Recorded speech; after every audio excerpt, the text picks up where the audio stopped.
do. This is going out to my man over in Japan. This is going out to my man over in Japan. This how we do. This how we do. This how we do. For all the B-boys and B-girls.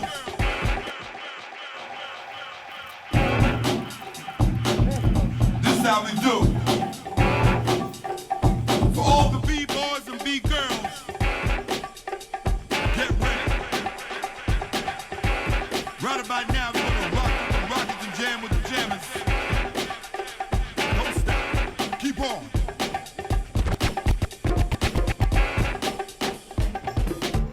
To all the breakers out there, this is you, y'all. This for you, y'all.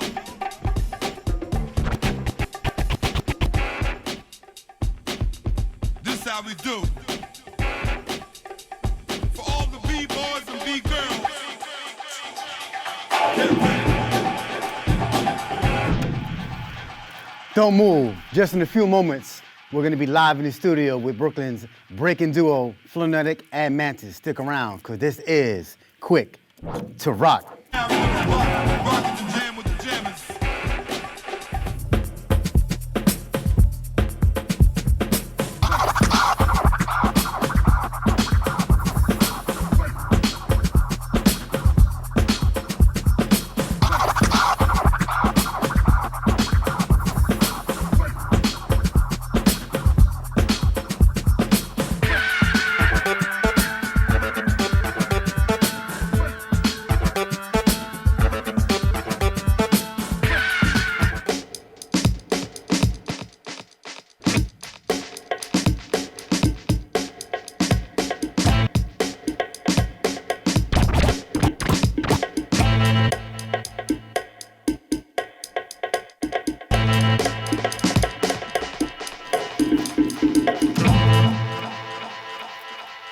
What's good? Welcome one and all. I am your host, Rockefeller, and he is... Quickstep, a.k.a. DJ KS360. And we are Kwik2Rok, a hip-hop variety talk show providing a glance into the underground artists who are keeping the legacy of hip-hop, street, and club culture alive. This show is possible through the creators rebuilding your program in conjunction with BronxNet TV. That's right, you already know. We rip the underground kings and queens who are Kwik2Rok, non-stop from the block, coming at you live and direct from around the way to be heard around the world. Ooh, and what a legendary weekend. Celebrating all things Puerto Rican. We marched with the Uprose Brooklyn organization, who is a pillar for social justice. We want to thank Elizabeth Jean-Pierre and Ricardo Muñiz, and of course Bombayo and AOC, who was with us on the float. It was crazy, it was crazy. Then we were at the Supreme Beans 25th anniversary, another reunion for the books, y'all. Feels like Breakin the NYC is coming of age, and it really did, man. It was, they really did that, man. Congrats to B-Girl, Jada, Nebs, and Ground Zero, who are the next champions of the 25th anniversary Supreme Beans Breaking Contest. And you even got to spin at the legendary Vinyl Nights with a little bit of a flavor for the Puerto Ricans. Quickstep, man, you're making your rounds. King, you're making your rounds. A little something. My birthday's coming up, y'all. Stay tuned for the next Behind the Groove party. Word, it's gonna be crazy. And today we have special guests. These people stay in the lab out in Brooklyn. Yes, y'all, we are in the studio with Flonetik and Mantis. That's right. What's up? What's up? What's up? Welcome, y'all. Thank you for coming. We're happy to be here. Yeah, y'all make up one of the 4 break couples that we have in New York City, which is like, what? People are like getting married? Say what? So it's a good thing. Thank you for being here. We've been watching y'all journey on the come up. It's been really exciting to see just what y'all have accomplished and where your heads are at and where you're going. It's dope, man. It's great. So thank you so much for reaching new heights. And I know that you all both have very powerful and important projects that you both have been working on, and we'll jump into that in a few. But thanks again for keeping our culture and our community flourishing. Thank you, y'all. Yes. So, Flo, you've been breaking for a while now, and when did you get into breaking? I got into breaking in a summer camp program. I was working as a counselor, and I was assisting kids going to one class to the other, and one of their classes was breakdancing. which was the teacher was my first teacher. Became later on is Anthony Colon. Shout out to him. He's also the founder and of Kids of New York, free breaking classes and battles, trophies and all of that. This is in Queens? That summer camp was in Queens? Yes. So you're originally from Queens? Originally from Queens. Okay, so we said Brooklyn, but really he's from Queens. Yes. Let's make sure that borough doesn't get erased somewhere. Credit the history. Credit taken away. I definitely started from Queens. Started in my middle school. I was teaching there in a summer program, and I thought it was really fun, and kids were doing helicopters, and I was like, that's easy, I could do that too. And so I guess he saw potential and was like, hey, why don't you try it out with the kids? And I was like, great, okay, I'll try it out. And then never stopped breaking from then. Wow, and what year was that summer camp? That was around 2009. Wow.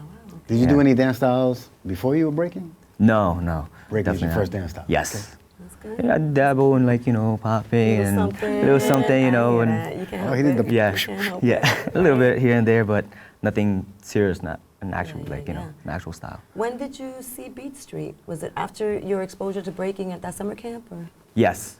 So after that summer camp, I decided to do the after-school program, and I was assistant of Anthony Colon.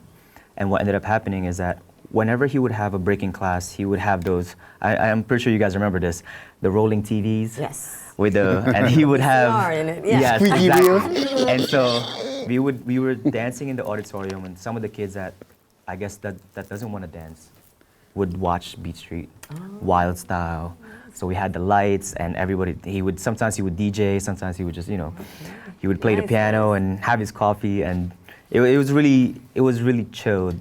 But the amount of work that we did every single day that we were there. I mean, those classes were 3 hours long, Wow. and we were going ham. So that's like an after-school program. Yes.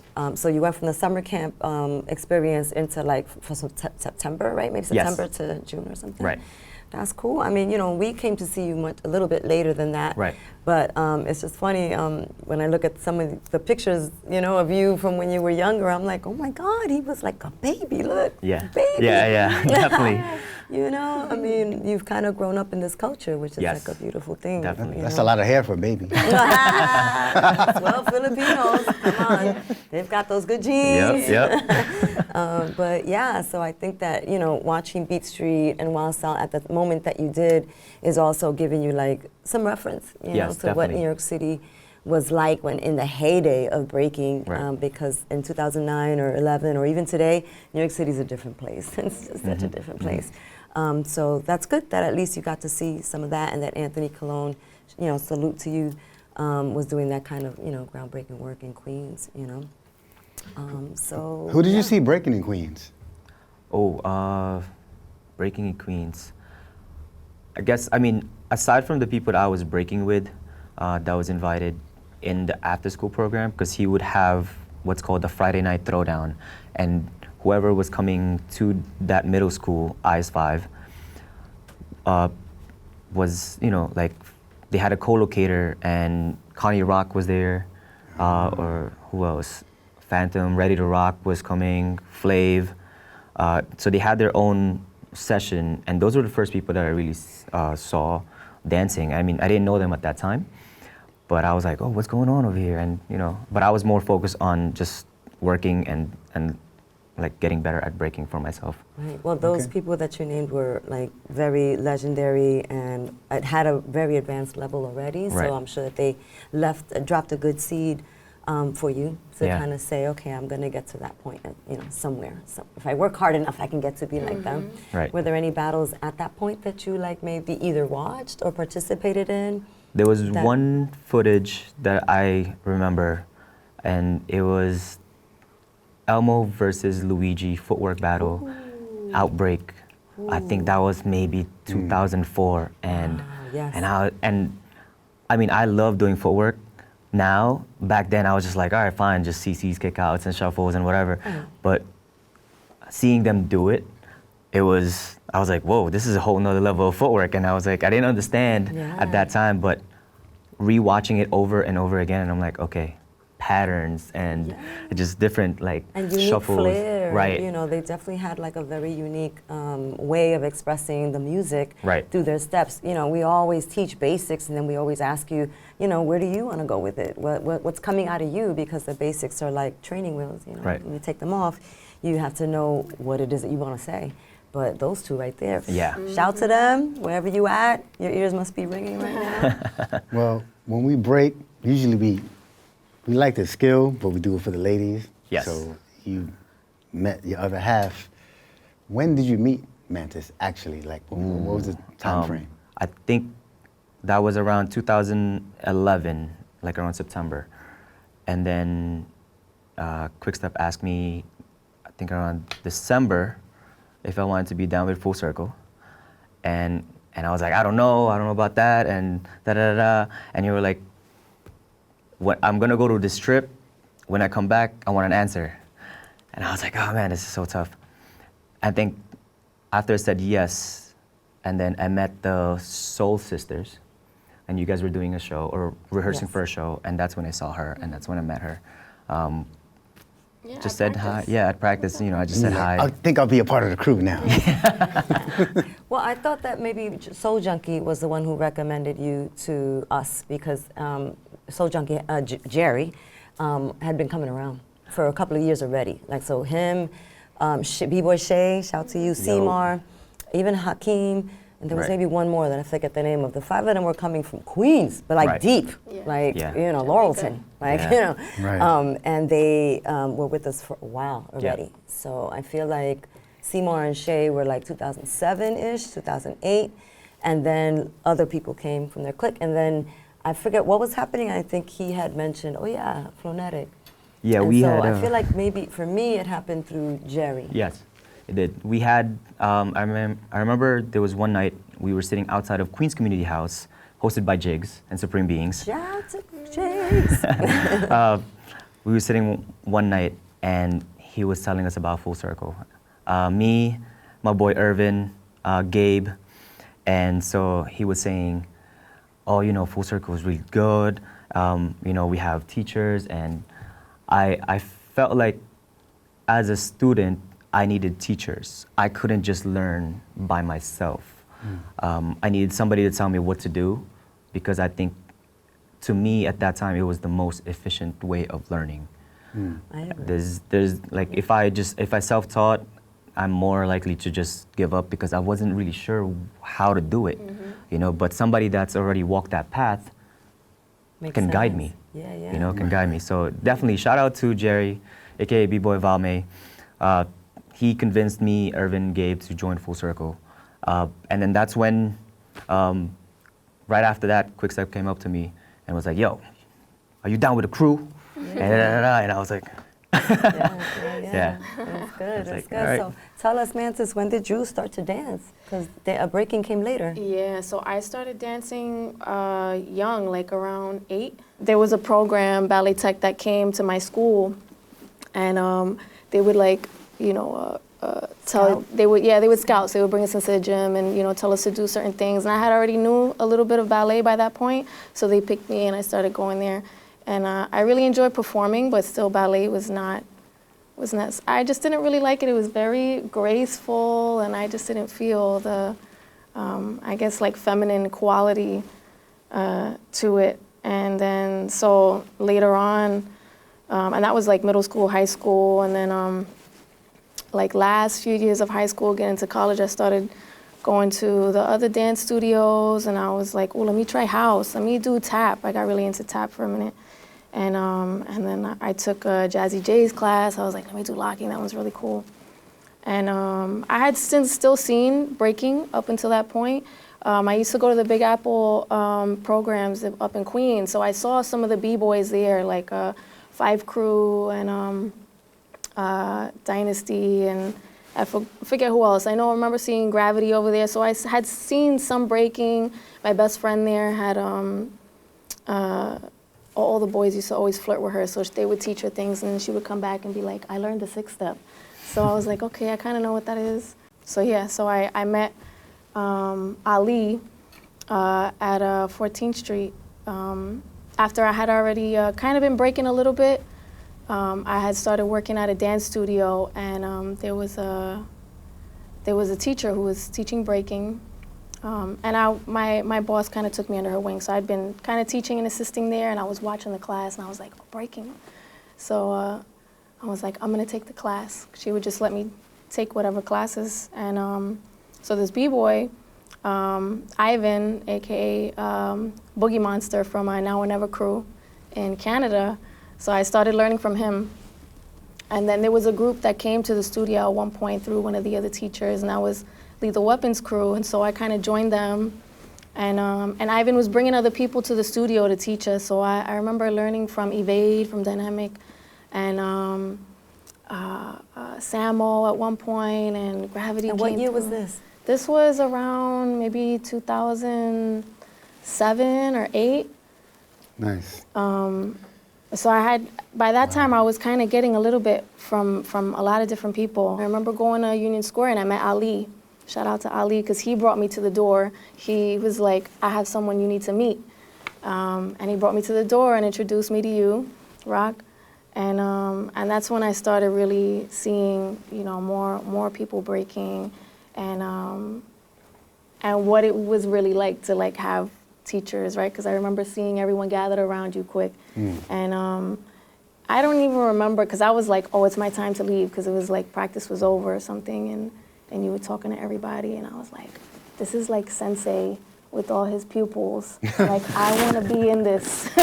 Because I'd never seen anybody else do that, gather people and tell them stories. Everyone would always just come to practice and get down and leave. Well, So- we're going to continue the story when we come back. We're going to take a quick break. Make sure you come right back to witness the fitness on Kwik2Rok.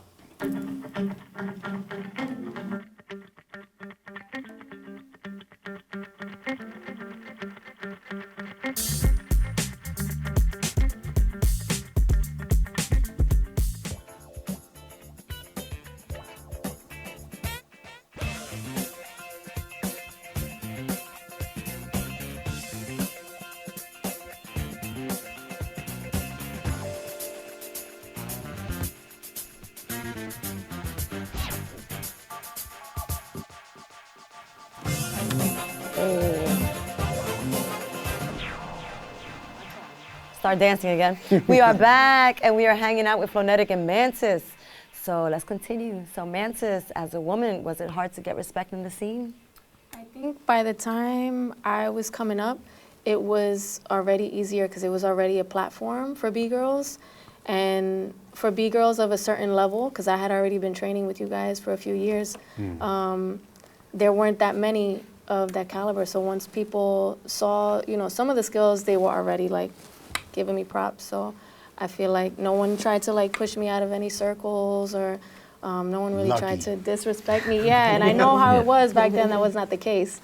So, yeah. Okay. I think there was one time we were still practicing at the door, and I think you were going to sign up for a battle, and you were like, no one's gonna go, no one's gonna go. Do you remember that? We were outside, and you were like, is anybody gonna go to this battle? And I think everybody was like, well, I don't know. Do you feel like that was something where you had to still prove yourself, or do you feel that B-boys in this crew were just like, I'm not gonna go see a B-girl battle? I don't know. I mean, I feel like as I was still coming up and trying to get skills, mostly power moves and the more explosive, techniques. Yeah, I think as I was on that journey, it was still okay, you still have work to do. But that felt like it wasn't a male-female thing. It was just you have to get your skills first before you can battle or jump in certain ciphers, or you got to have it before you receive that recognition. So I thought that was just a normal part of the journey. Cool, I'm glad you said that, because I think a lot of people would feel like, even today, B-girl events aren't as well, attended, or when there's a battle sandwiched in between the other B-boy brackets or categories, people are like, oh, I'm gonna get water. Like, oh, you're gonna get water right now at this moment? I mean, look at the B-girls. So I just ask you that, but it's good that at least at that point you were realizing no, I still have to earn. I have to earn my respect, it's not just given. And so, yeah, and props to the B-girls of today who were going through that same, making the rounds. And so, yeah, just want to at least have you share that. Yeah, that's not easy to go on that journey by yourself, but you guys are together. So, in essence, you kind of produce together. So you guys have done theater shows together and you battled together. How do you find that balance? I mean, it's definitely not easy. We certainly had our Definitely not. moments in practice where, We bump heads. yeah, maybe I'll ask him a question about my move and he, wanted me to ask for an opinion, and we get under each other's skin because we Right. tell each other things we don't really want to hear Yeah. yet. It's always harder to hear criticism from someone, closer to you. Right, exactly. Or try to get help from someone closer to you. So we definitely had to set boundaries. But we learned to communicate after practice and understand that if, to just really ask, hey, do you want my opinion or do you want me to just agree with you? Like, what is it that you wanted? Right, right. And whenever we would be in training, we would do our own thing. We would separate because it creates a balance right there. And like I would be working my own thing, she would be working her own thing. Especially when you would help her out, I'll just pull back. Kwik's helping me out, or helping her out. I would just pull back and do my own thing because I do have things that I need to get also That's right. in training. So. That's right. Yeah. Well, that's good to know. Again, the balance of authority, the balance of power in a relationship is always something to negotiate. And I know that it's something that from the outside you don't see it. From the outside you think it's all great, they're so awesome. But behind the scenes there's always this other stuff. So Flonetik, you recently opened up a dance studio. Tell us, how that came about and how's it going? So having a dance studio, I opened it up last year, so we celebrated a full year, which is amazing. Congrats. Yeah, it's a passion project of mine. Ever since I started working in a dance studio, I'm like, man, this is nice, having your own space. And some of the studios I work with had like mats, linoleum, they have all the equipments ready to go.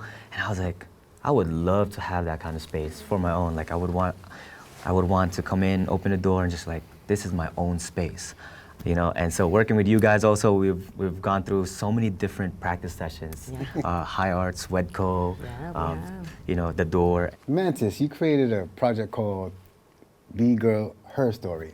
Tell us about why you created that and how's it going? So I had seen some girls on YouTube and of course at the practice centers that I was going to. But I really wanted to know like who were the ladies that were doing it in the 70s once I started learning a little more about that history, because a lot of men have created moves and founded crews, but there weren't that many things that we were hearing about the women. So I wanted to know what were the women founding that we didn't know about. And I know that if I was curious about this, then there were a lot of other B-girls that were also. And so, where was that information? So I was like, I want to find this out for myself. And then, once it's, there, maybe written down or on video, then other people will also be able to see it and find that information too. Dope. Congratulations on that. It's doing really well and it's going to get even better. And so it's a website, it's an Instagram, and Yes. it's eventually like a list. It's a reference for people who are studying about women in hip hop to find out names, places, the video, the actual stories from the women themselves who are out there, or maybe not as active anymore. So it's pretty cool, At your studio, you have you have classes, you have events. Yes. Right? So we have, I wanted to share my passion for breaking, my love for breaking to the newer generation, and to continue that as, a New York City native, breaking started here, is the Mecca. And so I wanted to share that to the future generations and produce more breakers and how it impacts positivity in their life. I'm trying to create better people for our society by means of breaking. But not just breaking, but also martial arts. I'm a practitioner. And so it's important to me that, they don't look at breaking or they don't look at hip hop as like something negative. I wanted something to be positive, and breaking, it's a great activity for the kids. they do it first physically and then eventually learn the history. And, you know, we plant seeds here and there, you know. Right. So it's important that's one of my biggest things. It's, you know, I wanted the future, you know. Yeah, you want to Yep. build the future. That's, Yeah. I mean, commendable. And Mantis, you also have discussions with Big Girl History, right? Yeah, so I've interviewed ladies, and I have on the website, I have like 10 written interviews. I've done some video interviews on Instagram, and then I've also gotten the opportunity to do some panel discussions. And recently did one collaboration with a B-Girl City, so shout out to Baby Girl for that, yeah. That's Yeah, beautiful. that's Well, good. community definitely builds a stronger, you know, character in everyone. So just tell us, you know, us and the viewers, how we can connect and support you guys. Yeah, Like, so what platforms? yeah, so I'm on Instagram at bgirl, I think it's _ herstory, and Mantis at Mantis, MANTIS _ 360. And the Website? website for the Big Girl History? The B-Girl Herstory, you can find that on the Instagram in my link tree. But it's just biggirlhistory.com. It doesn't have a full website yet. It's a free one, so it's really complicated. Okay. Website / Okay. So if there's anybody who's a website designer, there's a client right there. Flonetik, what is your social media handles for the So you studio can- and for yourself? So you can reach me at bboy Flonetik, BBOY FLONETIK, if you want to reach to me personally. If you are looking to take classes, workshops, or find an open session, you can reach 360 Flow Breaking. Yeah. Dope. I mean, you know, it feels like a full circle complete, you know, knowing that we started this company trying to make sure that the dance is preserved, but it's also evolving. We've got students, they grow into like, you know, monsters, and then they have their own projects and organizations that echo the work that Kwik2Rok has been putting forth since 90, whenever, since 80. Yep. Since 92, because you set it off a full circle in 92. So. We're definitely proud of your come up and can't wait to see how it expands and evolves for the both of y'all. Yeah, Thank you for Thank your you. contributions. Come right back. We got some more Kwik2Rok for you. Don't come right back.